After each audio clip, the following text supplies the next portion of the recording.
So Donald Trump is in the midst of his second campaign shakeup of this general election, and basically what he's done is he has promoted Kellyanne Conway, who was brought in to be a senior strategist on his team earlier this year. She's now the campaign manager. Trump actually hasn't had a formal campaign manager for several months now, which is actually quite striking.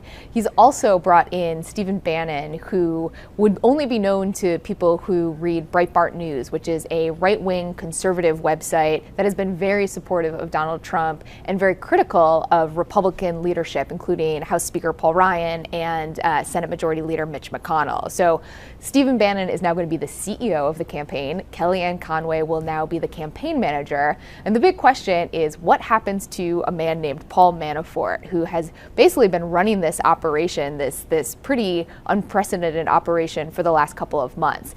Manafort is controversial. He is someone who has been having dealings with the Ukrainians, and there are a lot of questions about his interactions with the Russians. But for Trump, what's been most concerning about Manafort is Manafort's push for Trump to reach out to Republican leaders, to moderate, to have a pivot toward the general election, and essentially change his strategy. Trump has been pretty resistant to this. This is a big leap for both Kellyanne Conway and Stephen Bannon in terms of running a presidential campaign.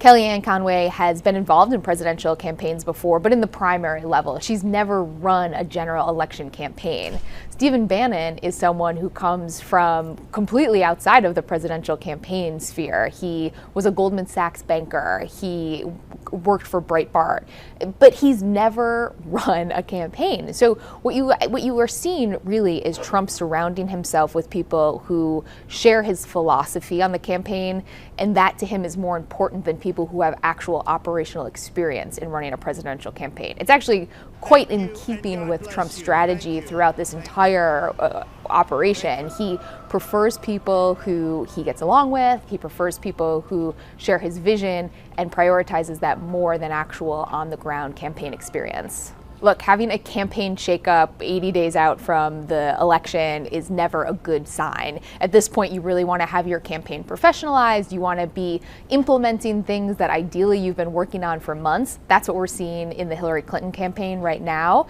And in the Trump campaign, you can really only read this as a sign of turmoil.